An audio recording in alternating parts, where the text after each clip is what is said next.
Bien le bonjour à toutes et à tous. Ah punaise, hier on a fait la fête. Oh là là là là pour le pot de départ. Bon allez, on y va pour cette vidéo. Bonjour. Avant tout, il faut savoir que le roi Den, le 5e roi de la première dynastie, n'a régné qu'à partir de sa majorité. Donc en attendant qu'il accède au trône, c'est sa mère appelée Mernet qui dirigea le pays. Mernet est officiellement la première reine d'Égypte, mais comme d'habitude, tous les spécialistes sont en désaccord. Rien à voir avec la misogynie. Et dans la tombe de Den, il y a un sceau, SCEAU, mentionnant les souverains notés à la suite, et en 5e position, on a Mernet. Bref, voyons maintenant la 2e dynastie, qui aujourd'hui, encore en manque de sources et de découvertes en cette année 2025, reste un grand bazar concernant les successions. Et nous essaierons de clarifier les dates de règne approximatives à la fin de la vidéo, comme pour la première dynastie. En fonction des découvertes, on peut attester sans difficulté que le premier souverain de cette 2e dynastie, c'est Hotep Sekemui. Son nom d'Horus, son nom d'Horus signifie les deux puissances sont en paix ou les deux puissances sont réconciliées. Cela donne une signification politique certainement due aux troubles de la fin de la première dynastie. Dans la variante, nous avons le nom d'Horus qui est mentionné avec le G106, qui représente le faucon coiffé de la double couronne. Ce hiéroglyphe G106 a été vu dans la vidéo numéro 132. Et nous avons pour le nom de roi ou Nesubiti, Hotep Nepti, que l'on traduit par « que soient en paix les deux maîtresses ». Comme les derniers rois de la première dynastie, par exemple, le nom de roi est composé de Nepti. Nous avons également ces attestations durant cette 2e dynastie. Voyons les variantes attestées ultérieurement pour le nom de roi. La première, c'est Bejataou, qui est dans une liste de rois mentionnés dans le mastaba G1011, datant certainement du roi Neferirkare Kakai de la 5e dynastie. Comment on est passé de Hotep Sekemui à Bejataou? Vous l'avez peut-être deviné.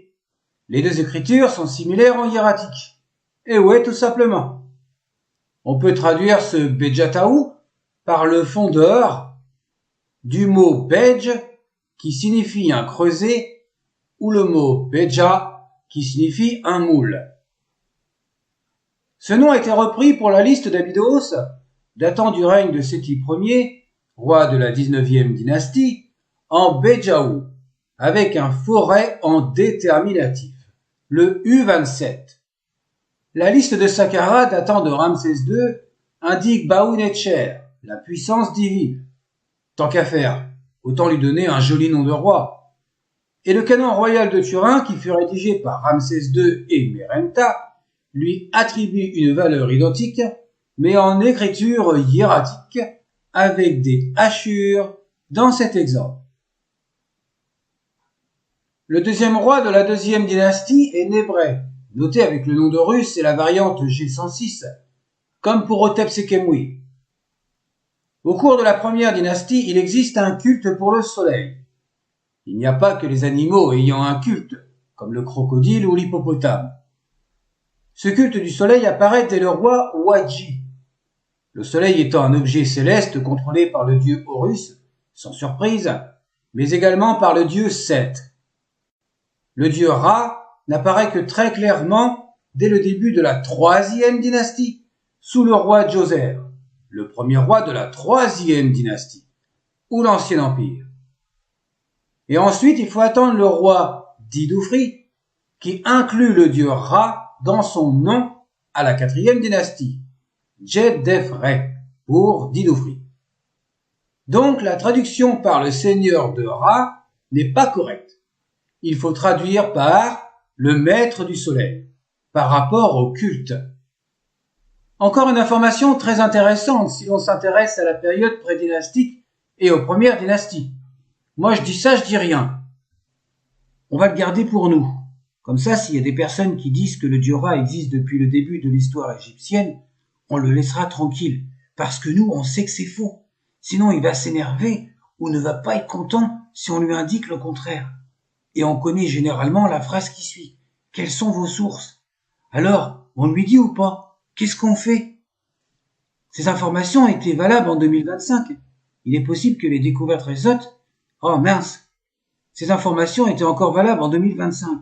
Il est possible que des découvertes récentes mentionnent le dieu Ra au début de l'histoire égyptienne. Mais pour l'instant, il n'y a aucune preuve. Alors il vaut mieux se tenir informé, sinon on va passer pour des imbéciles. Ma vidéo, dans ce cas, n'aura plus de crédibilité. On vit avec son temps. Faut l'accepter. Bon après, si à chaque fois vous voyez un rond avec un point à l'intérieur et vous pensez au dieu Ra, bah vous y pensez. Bon alors, il n'y a pas de nom de Nepti. Bah en tout cas, il n'existe aucune inscription avec le nom de Nepti qui le précède. Bah on va passer au suivant alors. Le nom de roi n'est connu que dans les attestations ultérieures. La liste d'Abydos l'appelle Cacao, que l'on peut traduire par le taureau des taureaux. Le taureau peut être une référence au dieu Apis, qui était connu depuis le règne du souverain Den de la première dynastie d'après la pierre de Palerme. La première graphie provient de la liste d'Abydos. La deuxième, avec le terme Nessou, pour le roi d'Égypte, provient de la liste de Saqqara. Les trois derniers signes, ou plutôt le dernier qui est triplé, est le D52A. C'est une graphie du D52 et c'est un nouveau hiéroglyphe. Vu la position du signe, cela doit indiquer la virilité. En tout cas, c'est ce que je pense actuellement en pensant au taureau, tel qu'il est mentionné dans les graphies postérieures, et pas seulement pour le dieu taureau Apis. Et la dernière variante, restituée de par sa lacune, elle provient de la liste de Turin, après la transcription du hiératique. Allez, on passe au suivant. Ninetcher est le troisième roi de la deuxième dynastie, littéralement celui du dieu, avec à nouveau les deux graphies pour indiquer le nom d'Horus. Le nom de Nepti est le même que le nom d'Horus, tout comme le roi Ka à la fin de la première dynastie. Le nom d'Or, avant l'appellation définitive du nom d'Horus d'Or, est simplement Ren-Nebu. Il signifie le nom d'or. Ouais, c'est pas foulé. Le nom de roi est composé de Nepti, sans surprise, celui du dieu des deux maîtresses. Voyons maintenant un problème délicat. Le nom de roi Nebu-Nefer peut se traduire par l'or parfait ou le doré parfait, certes. Il n'existe que deux attestations avec Nebu-Nefer. La première est notée, après le roi Ninetcher, sur la pierre de Palerme. Et la deuxième attestation est notée à côté d'un nom d'un domaine qui est associé à Ninetcher avec son nom d'or. Trois hypothèses. Nebu-Nefer serait un roi qui aurait succédé à Ninetcher et possédant le même domaine. Pas obligatoirement après. Nebu-Nefer serait le nom de roi supplémentaire à Ninetcher, comme dans notre exemple, où l'on a mis un astérisque. Et Ren-Nebu, le nom d'or, serait à ce roi Nebu-Nefer, en raison du nom du domaine. À part cela, la liste d'Abydos indique bas Ninetcher, le bas du dieu, la liste de Saqqara, le bas des dieux, et la liste de Turin, le bas du dieu, à nouveau, pour la dernière graphie. Et on se retrouve à nouveau avec une période de trouble comme à la fin de la première dynastie. Voyons le souverain qui est mentionné maintenant. C'est Ouneg. Il n'est connu que par son nom de roi dans toutes les inscriptions. Incluant le nom de Nepti, comme plusieurs de ses prédécesseurs, le hiéroglyphe est inconnu du J-Sèche.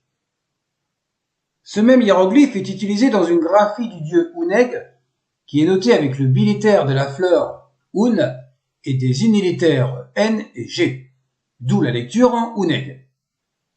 Ce hiéroglyphe dans la graphie du roi qui nous concerne peut être entouré du chiffre 6, dont l'explication est inconnue. On le voit dans la variante. Plusieurs égyptologues l'interprètent comme le nom de Nepti, mais on a vu précédemment que le terme Nepti peut être inclus dans le nom de roi. Alors pourquoi uniquement pour le dieu Ouneg? Pour lui donner plus de valeur, parce que le nom d'Horus n'existe pas? C'est assez bizarre ce retournement de veste. Quoi qu'il en soit, la traduction est la fleur Ouneg des deux maîtresses, à défaut de cette fleur ou plante inconnue. Pour les attestations ultérieures à la 19e dynastie, la liste d'Abydos le classe en 4e position après Ninetcher. La liste de Saqqara le classe en 7e position, avec le signe de la langue, et la liste de Turin lui donne 70 ans d'existence, avec une durée de règne inconnue, avec le S qui est resté noté. La traduction Wajnes n'est pas attestée véritablement. Ce pourrait être la langue prospère, en traduisant, mais c'est bizarre. Alors, quelle est sa position dans la chronologie? En fait, on n'a rien d'officiel, les avis divergent, et c'est comme ça. Alors, petit aparté avant de continuer. Actuellement, on est en train de déménager. On est en train d'enlever tous les meubles. Il n'y aura plus rien. Donc, par déduction, ça sera uniquement des locaux vides. Donc, il est possible que l'enregistrement soit quand même différent par rapport à la résonance. Donc, je ne sais pas du tout ce que ça fera au final. Mais nous allons continuer cette vidéo. Passons au roi suivant qui est mentionné. C'est Sénède. La première inscription présentée daterait de l'époque contemporaine. Elle a été trouvée parmi des éclats de roche provenant d'un bol. Le cartouche n'étant pas utilisé pour noter le nom des rois avant le roi Képhren de la 4e dynastie, cette inscription n'est donc pas contemporaine de son époque. Elle n'est pas précédée du titre Nessu-Biti. Elle provient d'une inscription d'un prêtre de la 4e dynastie sous Képhren, qui était surveillant des prêtres du roi Péripsène dans la nécropole du roi Sénède. Péripsène est un roi de la 2e dynastie. Il serait le successeur du roi Sénède. Nous allons en parler juste après. Voilà pour les deux seules attestations pour la 2e dynastie et la 4e dynastie. Voyons celles qui suivent. La liste d'Abydos avec Sendi, la liste de Saqqara avec Nessu, incluant le A45 du roi avec la couronne rouge et le signe de loi qui est troussé.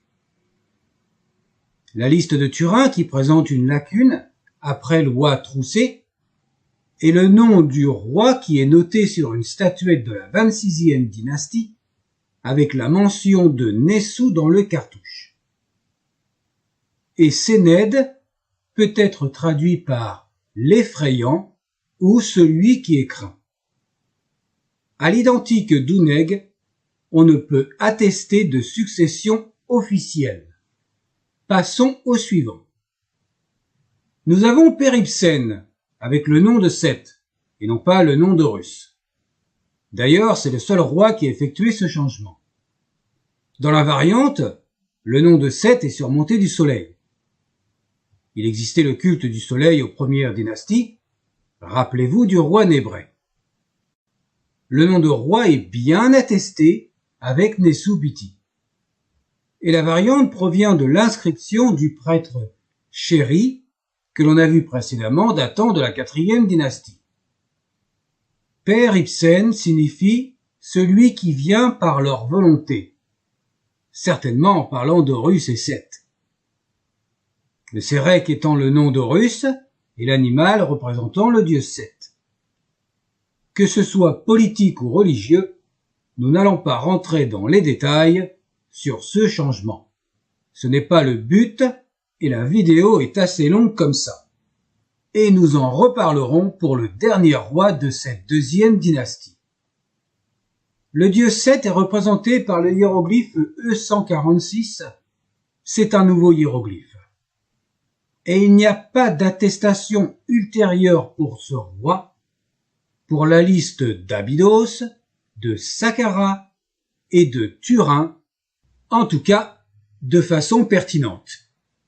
Ensuite, nous avons peut-être dans la succession Sekhemib, celui au cœur puissant, de manière littérale, connu avec le nom d'Horus, dans la tombe de Péripsène, car la sépulture de Sekhemib n'a pas été trouvée. En variante du nom d'Horus, nous avons Sekhemi Peren Mahat, que l'on traduit par Sekhemib, auquel la justice est venue, ou la vérité. Et non pas la déesse Maat, qui n'est apparue que dès la 5e dynastie, et on a la présence de la forme Set-Gemenef pour le passé. Pour celles et ceux qui s'intéressent à la grammaire avant l'Ancien Empire. Le nom de roi, sans surprise, est composé de Nepti, comme on a pu le constater auparavant. Cette inscription est encore attestée sous le règne de Djoser, de la 3e dynastie, et après, il n'y a plus d'attestation. C'est fini. Une variante est connue sans Nepti. C'est celle qui est indiquée et elle est en lacune. L'inscription a été trouvée dans la tombe de Khâsekhemoui, le dernier roi de la 2e dynastie. On en parlera plus tard. Bref, passons aux 3 rois suivants qui, comme vous allez le voir, cela reste encore à discussion. Le premier, c'est Néferkaré, qui n'est attesté que dans la liste de Saqqara, et la variante provient de la liste de Turin. Cette variante est translittérée AAK, mais le signe O29V est certainement une erreur graphique pour le F35 pour la valeur Néfer. Rappelons que la liste de Saqqara et la liste de Turin ont été rédigées à la 19e dynastie. Ce roi n'est répertorié que sur ces 2 listes, après le roi Sénej, qui est bien inscrit. Alors, mystère pour ce roi. Néferkaré peut se traduire par « le cas de Ra est parfait », étant donné que le dieu Ra existe à cette époque, de la rédaction du nom du souverain.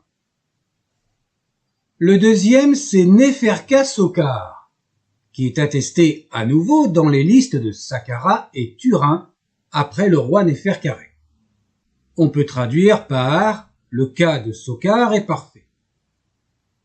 Il existe une attestation pour le roi uniquement notée dans un cartouche, sans la précision de Nesubiti, mais on ne peut pas la dater.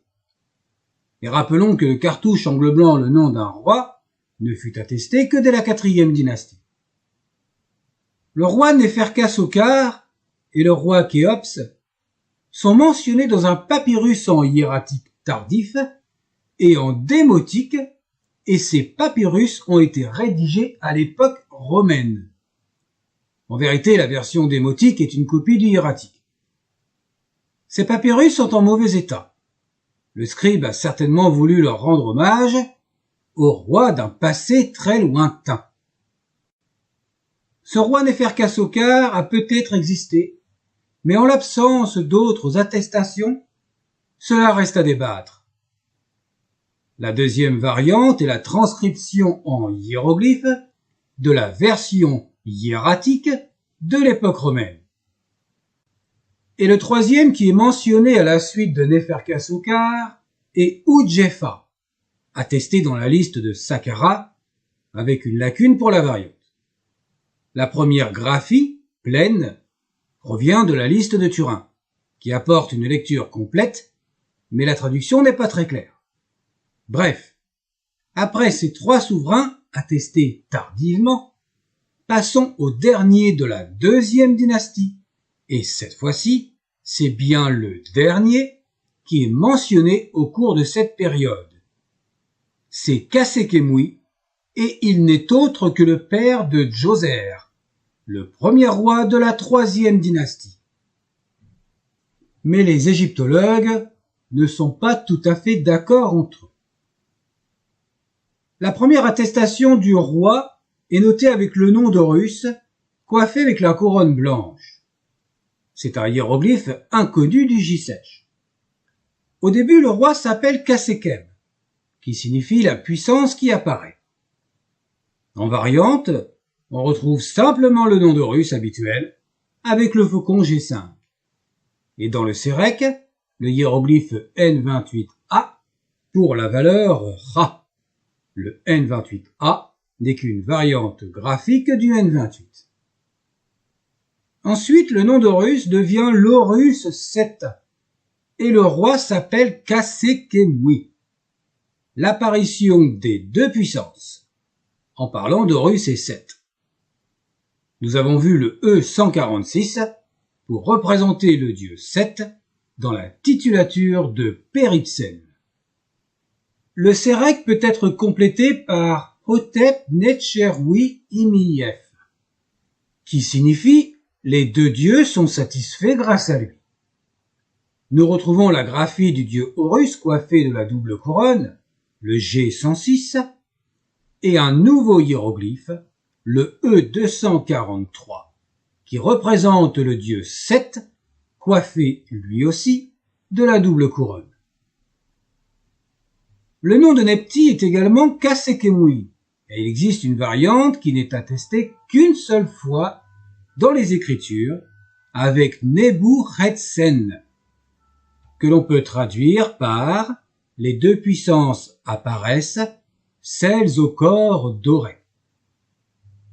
Enfin, le nom de roi qui est composé du nom de Nepti, reprenant les Écritures précédentes, pour les attestations postérieures, nous avons la pierre de Palerme, rappelons-le, elle date de la 6e dynastie, que nous avons mise dans la dernière variante, avec le déterminatif A300C, une graphie du souverain portant la couronne blanche, le flagellum, et le signe S24 Tchess, qui est employé pour le verbe tchessi, qui signifie réunir, en parlant des deux terres, la Haute et Basse Égypte. Et ce hiéroglyphe A300C, c'est un nouveau hiéroglyphe. Le roi n'ayant plus été mentionné par la suite, fut indiqué différemment à la 19e dynastie. La liste d'Abydos le nomme Djadjaï, la liste de Saqqara, Bébi, et la liste de Turin, Bepti, avec une lacune. Comme quoi, les scribes, après la liste d'Abydos, ont mal recopié les signes, ce qui a donné un B à la place du Dja. La tête est devenue N21, puis s'est transformée en T pour la liste de Turin. Voilà, fini pour la 2e dynastie. Voyons la page suivante pour la conclusion. Pour fêter le renouvellement royal et marquer par conséquence la puissance du souverain, les Égyptiens célébraient un jubilé appelé la fête Sed, S-E-D. Cette fête, vous pouvez la trouver n'importe où, dans les revues ou même sur Internet. Elle était célébrée à partir de la 30e année de règne, puis tous les 3 ou 4 ans. Ces fêtes, lorsqu'elles sont mentionnées, donnent des informations, parmi d'autres, sur la durée d'un règne. Pour notre roi Hotep Sekemui, il n'y a aucune fête Sed. Il n'a donc pas atteint 30 années de règne. En fonction des écritures de l'époque, sa durée de règne est estimée entre 25 et 29 ans. Il est vrai que cette information aurait dû être mentionnée dans la vidéo précédente, mais on est davantage dans des indications à la place de la vie des anciens Égyptiens et de leur histoire. Au moins, vous saurez comment on peut, par déduction, connaître la durée d'un règne grâce à la mention du jubilé Sed. Et notre cher ami Manéthon lui donne 38 ans, et il l'appelle Boétos, dû au nom de roi Bédjaou, de la liste d'Abydos. et le canon royal de Turin lui attribue 95 ans. Rien que ça. Et les écritures en grec ne sont plus nécessaires comme dans la vidéo de la première dynastie pour noter le nom du roi par Manéthon.